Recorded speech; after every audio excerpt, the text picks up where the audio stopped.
Transition metals are used as catalysts in industry. Haber process, it is the manufacturing process of ammonia. The catalyst is finely divided iron. Contact process, manufacture of sulfuric acid. The catalyst is vanadium pentoxide. Vanadium is a 3D transition element. Catalytic hydrogenation of alkenes. The catalyst is nickel. Nickel is a transition metal. So the reason why these are used as catalysts is due to their ability to form. Complexes. Transition metals can form complexes. The second reason is they can adopt multiple oxidation states, variable oxidation state. These two properties are due to the involvement of inner d electrons along with the outer s electron for bonding. Transition metals are catalysts due to the involvement of d electrons along with the outer s electron. Due to that property, they can form complexes and they can adopt multiple oxidation states. For example, Haber process, manufacturing process of ammonia. The catalyst used is finely divided iron. Contact process, manufacturing of sulfuric acid, uses vanadium pentoxide V2O5 as the catalyst. Vanadium is a 3D transition element. Hydrogenation of alkene, use the catalyst nickel. Nickel is again from 3D transition series. When a catalyst, transition metals act as catalysts, they provide their surface for the reaction to occur. Catalyst atoms make temporary bond with the reactant molecule and form intermediate complexes. Intermediate complexes decompose to give the catalyst and the products. When catalyst react with the reactant molecule, the bond in the reactant molecule weakens.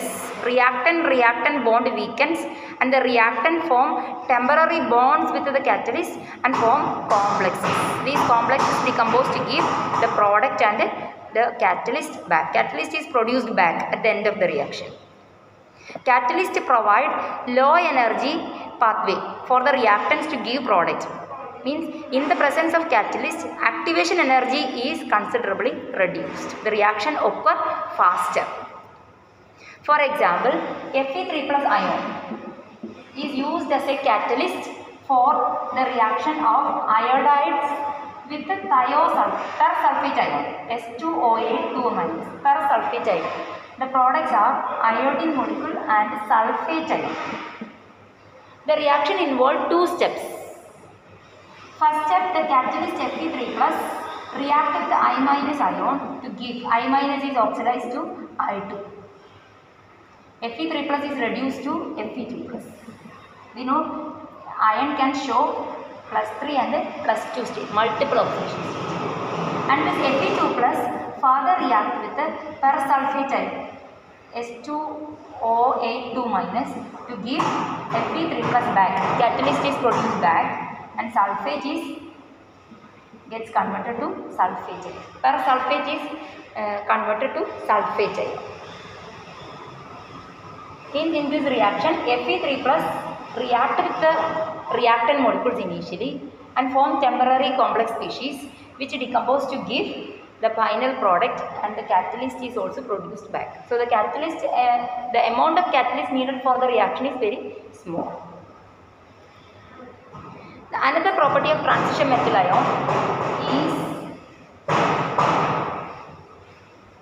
ability to form interstitial compounds. Transition metals can form interstitial compounds. Interstitial compounds are the compounds formed when small atoms carbon, nitrogen, hydrogen, boron, etc. When small atoms trapped in the crystal lattice of metals.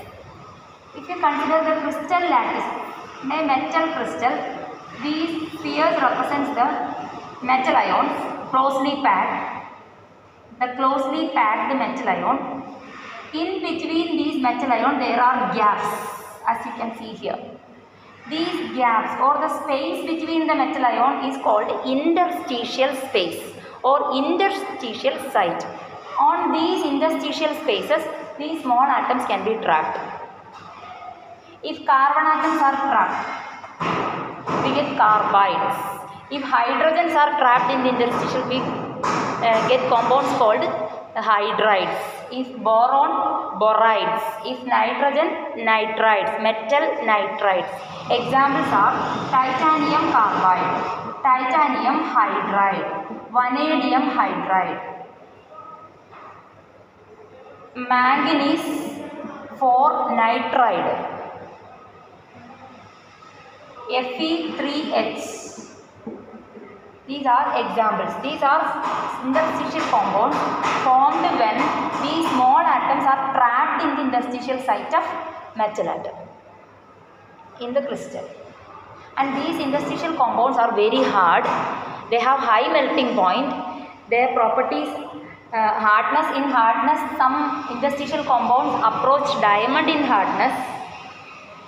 Example, borides. Borides are very hard. They retain their metallic conductivity, means they are good conductors of heat and electricity, but they are chemically inert. And these compounds are non-stoichiometric compound, means the amount of elements present will be less than the amount needed in accordance with their formula. Non-stoichiometric compound.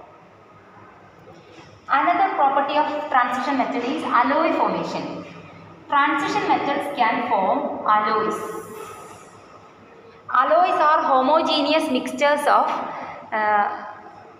metal atoms. When atoms of one metal randomly distributed between the atoms of other metal, alloys are formed. These alloys are formed between metal atoms with metallic size which are between the 15% within 15% to each other. Means the metal atoms which are blended should have similar size. Because transition metals have similar size, high ionic charge, ability to show multiple oxidation state, incompletely filled diatomic orbitals present, they can form alloys. Their size is similar. So one metal atom can randomly distributed among the atoms of another metal atom. Even transition metal and non-transition metals can be blended. Examples we know, brass. Brass is an alloy of copper, zinc. Here both copper and zinc are transition metals. Another familiar alloy is bronze. Bronze is again an alloy of copper, but the second element is not a transition element, it is tin.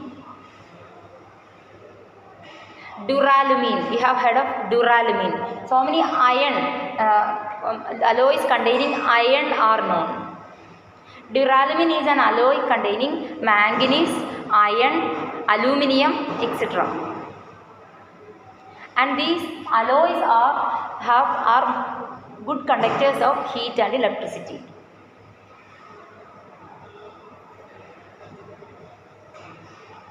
So alloy formation of transition metal is due to their similar size, due to their high ionic charge, due to their availability of diatomic orbitals for bonding. For alloy formation, atoms of one metal should mix with the atoms of other metals. So metals which have similar size can form alloys. Transition metals, because of their similar sizes, they readily form alloys. These alloys formed by transition metals are of high industrial importance.